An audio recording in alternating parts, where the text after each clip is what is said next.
ఉన్నటువంటి ప్రజలకి ఏం కలగాలి? మన దేవుడు ఎంత గొప్పవాడు, మన దేవుడు ఎవరు విడిపించలేని ఫరో రాజు చేతిలో నుంచి విడిపించాడు అనేటువంటి ఒక నమ్మిక కలగాలి, ఒక విశ్వాసం కలగాలి, ఒక అడ్మిరేషన్ కావాలి. ఆయనను స్తుతించేటువంటి మనసు, ఆయన హెచ్చుగా చూసేటువంటి ఒక హృదయము కావాలి. కానీ ప్రజలు విమోచింపబడే వరకు ప్రార్థన చేశారంట. మోషే అనేటువంటి ఒక రక్షకుడు వచ్చే వరకు ఇశ్రాయేలీలు పెట్టిన మొర చాలా ఎక్కువైపోయిందంట. అందువల్ల దేవుడు మోషేని ఎన్నుకున్నాడని మనము పాత నిబంధన గ్రంథంలో చదువుతూ ఉంటాం. అప్పటి వరకు ఏమని మొర పెట్టారంటే, దేవా మా పితరులకు నువ్వు ఎన్నో అద్భుత కార్యాలు చేసావు కదా, మేము దాస్యములో నలిగిపోతున్నాము, దాస్యములో మేము ఎంతో ఇబ్బంది పడుతున్నాము, కాబట్టి నీవు రక్షకుడిని పంపించి మమ్మల్ని విడిపించు అని చెప్పి వాళ్ళు దేవుని అడుగుతూ వచ్చారంట. దేవుడు ఆ మొర వింటూ వింటూ వింటూ వింటూ 400 సంవత్సరాలు గడిచిపోయింది. దేవుని స్తోత్రం చెల్లించండి. హల్లెలూయా, హల్లెలూయా. ఎంతకాలం మొరపెట్టారండి?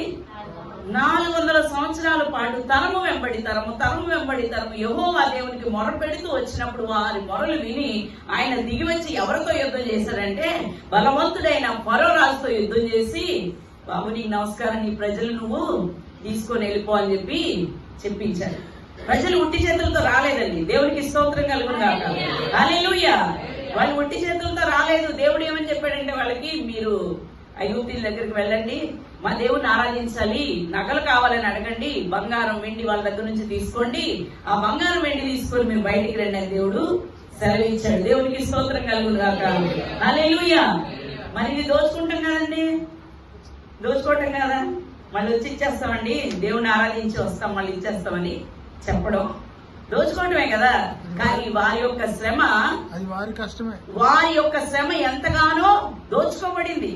వారి యొక్క శ్రమ, ఇశ్రాయేలీయుల యొక్క శ్రమ ఎంతగానో దోచుకోబడింది. వారి దగ్గర నుంచి వీళ్ళు తీసుకున్నటువంటి వెండి బంగారాలు చాలా తక్కువైనవి. ఈ రకంగా దేవుడు వాళ్ళకి న్యాయము చేశాడు. దేవునికి స్తోత్రం కలుగును గాక. చెర నుంచి విమోచించడమే కాకుండా వెండి బంగారాలు ఇచ్చి ఎంతో క్షేమముగా వారిని బయటికి తీసుకుని వచ్చిన దేవుణ్ణి, ఆయన చేసిన అద్భుత కార్యాన్ని ఏం చేశారంట? మరిచిపోయారు. ఆయన చేసిన అద్భుత కార్యాన్ని మరిచిపోయారు.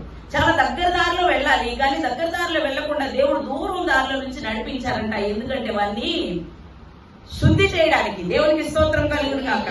అప్పటి వరకు ఐగుప్తు దేశంలో ఉన్నారు. ఐగుప్తు దేశంలో ఉండేటువంటి ఆచారాల్లో ఇముడుకుపోయి ఉన్నారు కాబట్టి వీళ్ళని శుద్ధి చేయడానికి దేవుడు ఏం చేశాడు? చుట్టూ మార్గాన్ని ఎంచుకున్నాడు. క్రైస్తవులమైన మనకు కూడా ఒక చుట్టూ మార్గాన్ని ఇప్పుడు చూపిస్తా ఉంటాడు.